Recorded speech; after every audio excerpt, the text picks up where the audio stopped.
It's June 3rd, and this is the morning edition of MicAndBike.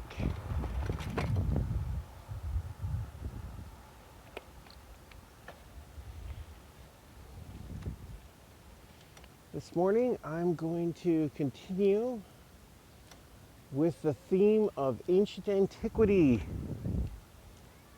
In the last episode, I talked about the Peloponnesian War, and today I'm going to talk about the Carthaginian wars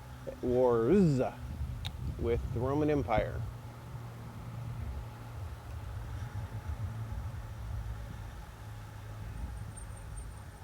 This is another subject that I find fascinating.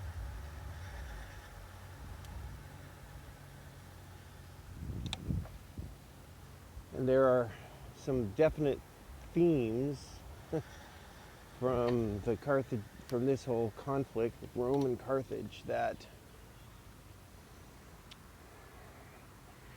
are timeless as well. Lessons to be learned. And some of them are similar to the lessons that we already discussed from the Peloponnesian War. Plus one additional lesson.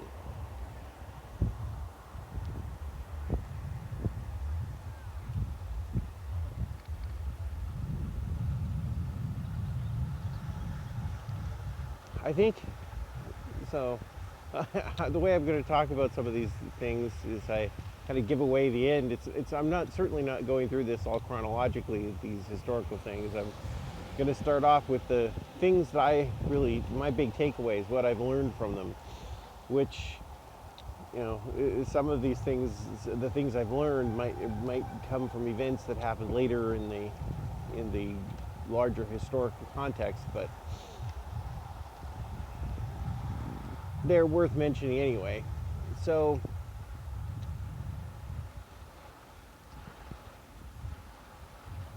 I'd say the biggest thing that I learned from the Carthaginian War is the importance of determination, and that the difference between defeat and victory is as much to do with your attitude and state of mind as with anything else.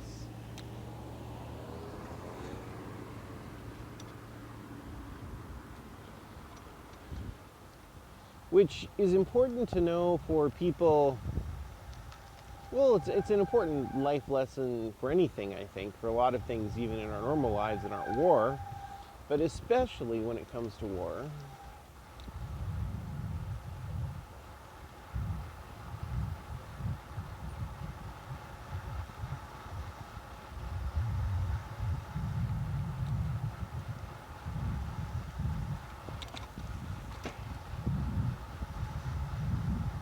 When it comes to war, you can win all the battles, but still lose the war. And you don't have to give up. And the big thing is, do you give up or do you persist in the face of defeat? I suppose it even raises the question of what is defeat anyway? What is victory?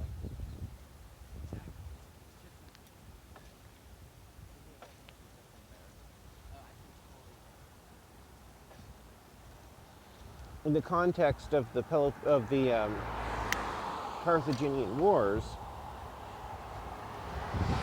the Romans had some major defeats.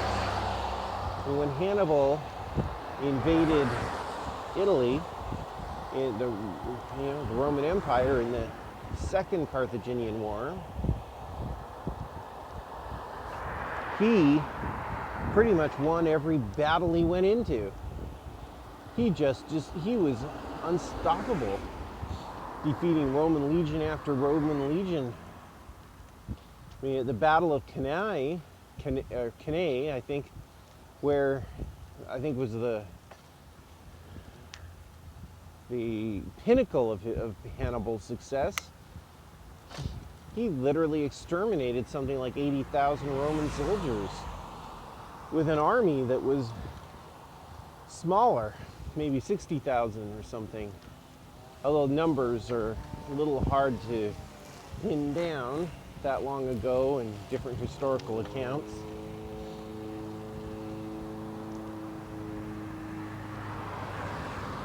And so even though Hannibal, this great general of Carthage, was able to just annihilate army after army that the Romans sent after him, he still was defeated. Rome defeated him in the end. And ultimately, Rome stopped sending armies that Hannibal could smash, and they just decided to starve him out.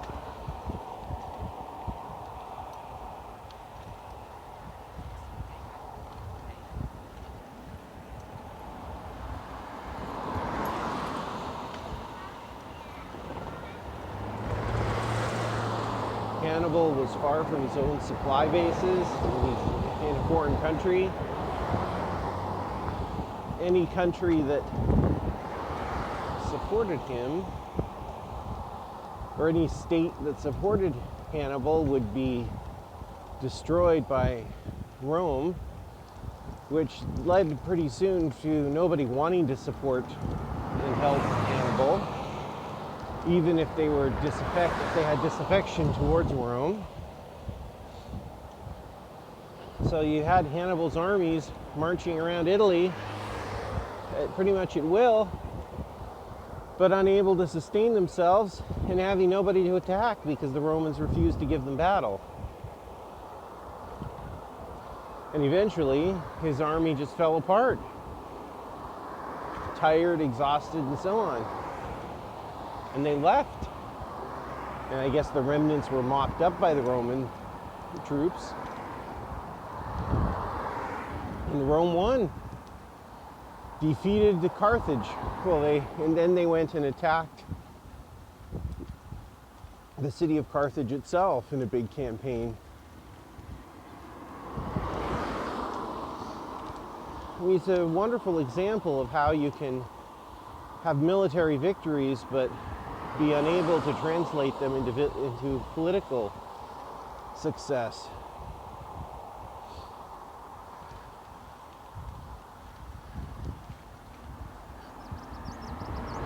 So Hannibal's whole strategy, the whole venture, was flawed from the very beginning.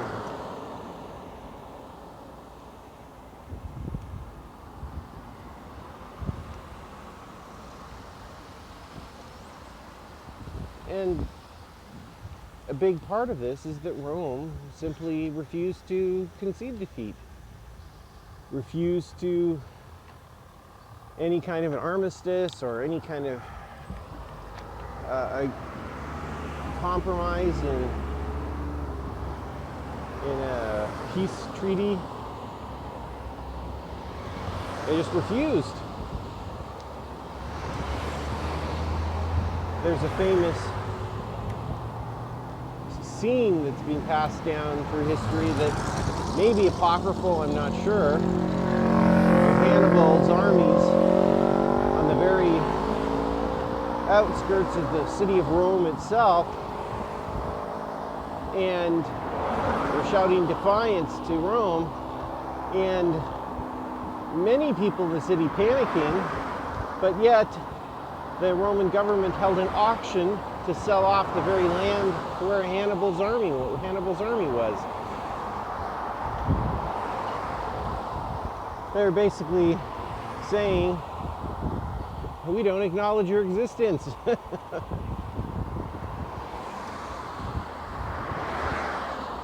course, Rome was vast, even at that time in its earlier history. And it could afford to throw whole armies at Hannibal when Hannibal had just one.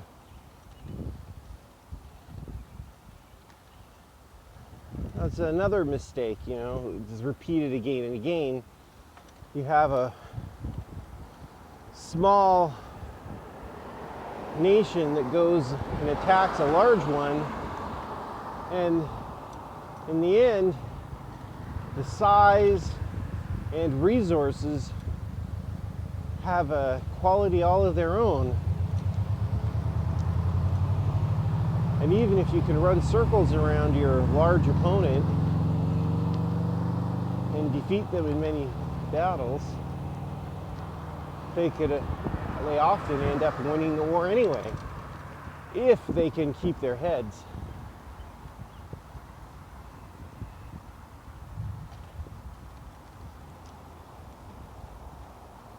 What Hannibal needed to do was somehow shatter the Roman psyche, make the Roman state terrified of him and his army.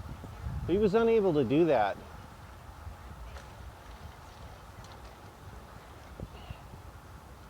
Maybe if he'd sacked the city of Rome itself, he could have had more of a frightening effect. Some historians argue whether or not that was really possible. I've heard that some of Hannibal's advisors suggested that immediately after the Battle of Cannae, but that he turned it down.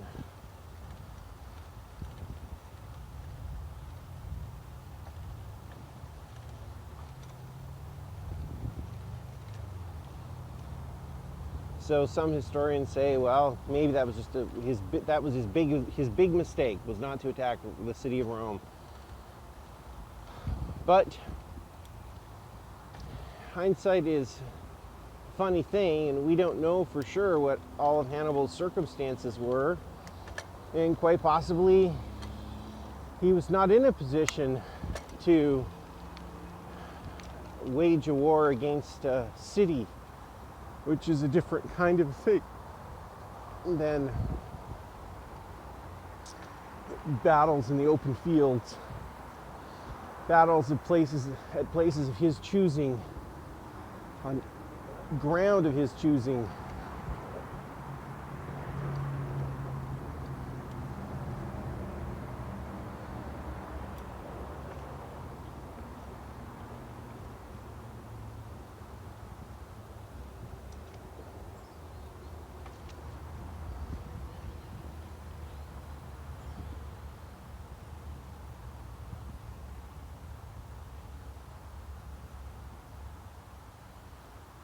Another interesting observation or learning that I have from something I've learned from the Carthaginian Wars is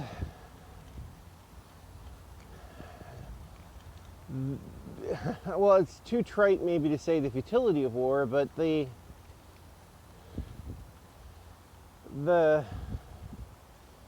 how you can misunderstand what's really in your interests.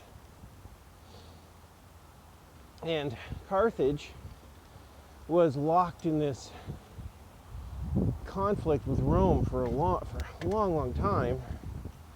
They had their two different wars, and they were competing for dominance in the Mediterranean and Western Mediterranean. We're talking 100 years or something, or more, of not necessarily all-out war for the whole time, but competition nonetheless. And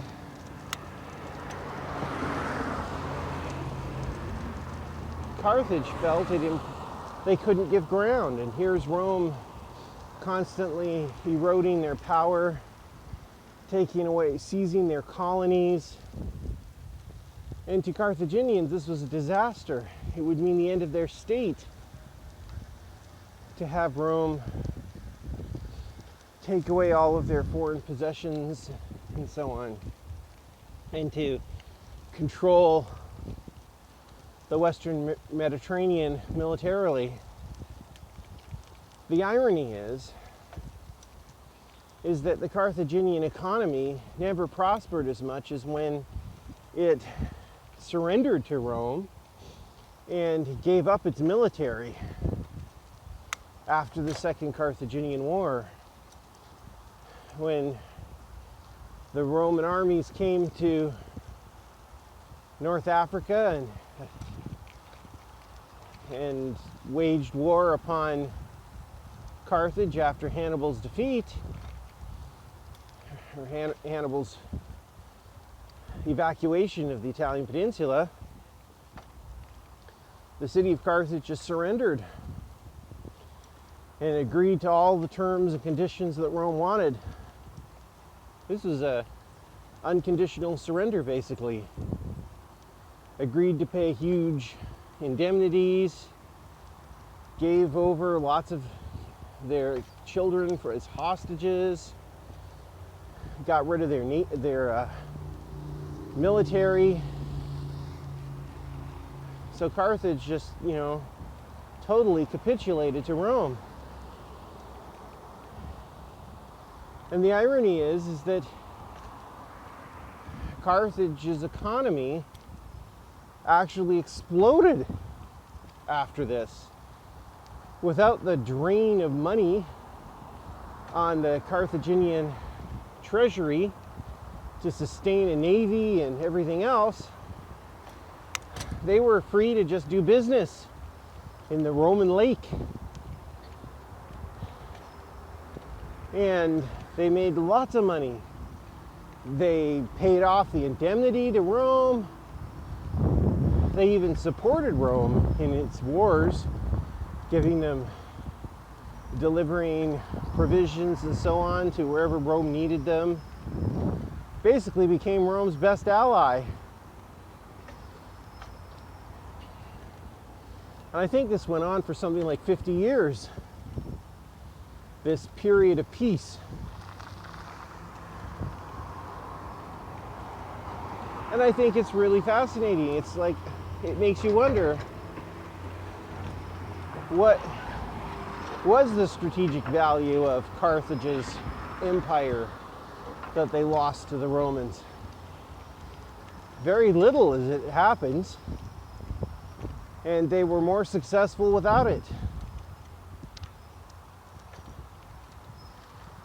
I think it's a very good lesson to keep in mind when you have countries going into war over things that maybe really aren't as important as they think.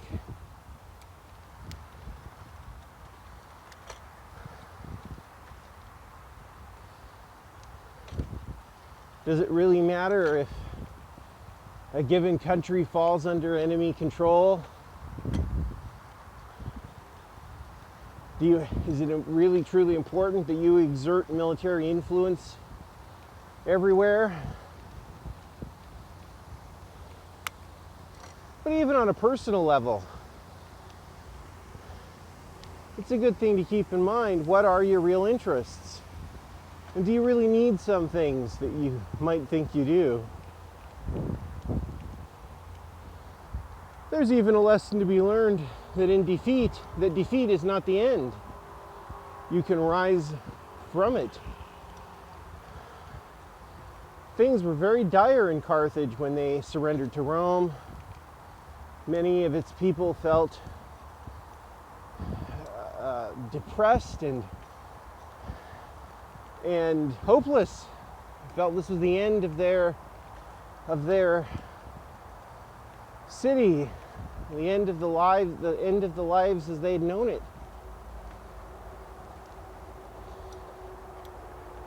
But there was life. They could go on. They did go on to even be more prosperous than they'd been before. Which I suppose is the same message that I had already talked about, which is don't accept defeat. So a lot of it is your attitude.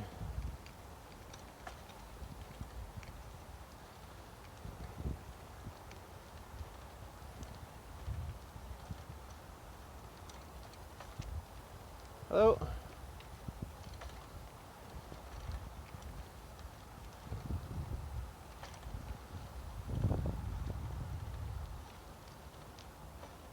if you think you're defeated and all is hopeless, then you are.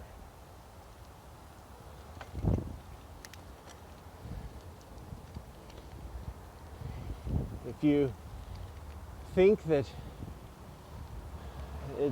it's never over and you can always pick up the pieces and get on with things, then you're fine. It's your perceptions of it that matter. Now, the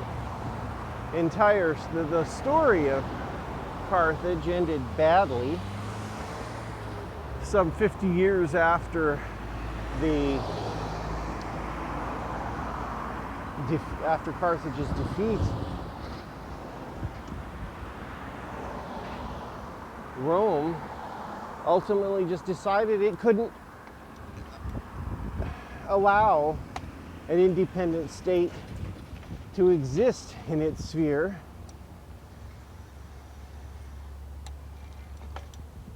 No matter how friendly it might be. And Rome basically invaded Carthage. The Carthaginians, by the way, threw down all their arms and surrendered abjectly to the Romans. And the Romans just said, okay, fine, and walked in and sold everybody off to slavery who they didn't slaughter, and destroyed the city. And as they say, salted the earth. That too might be apocryphal.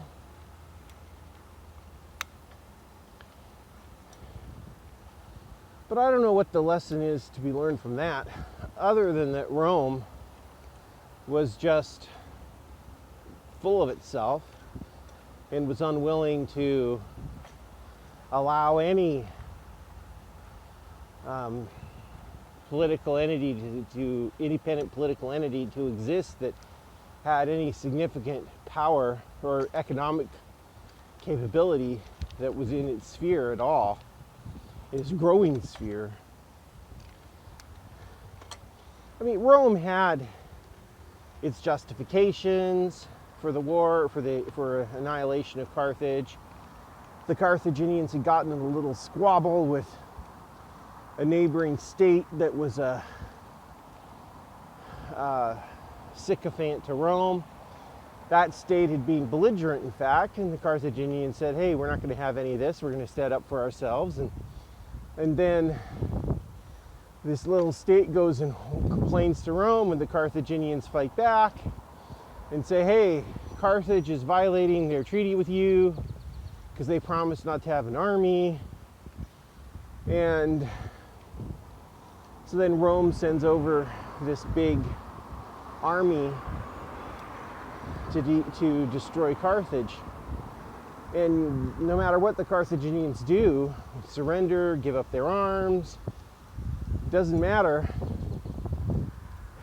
It's already in the cards. Rome is set to destroy them.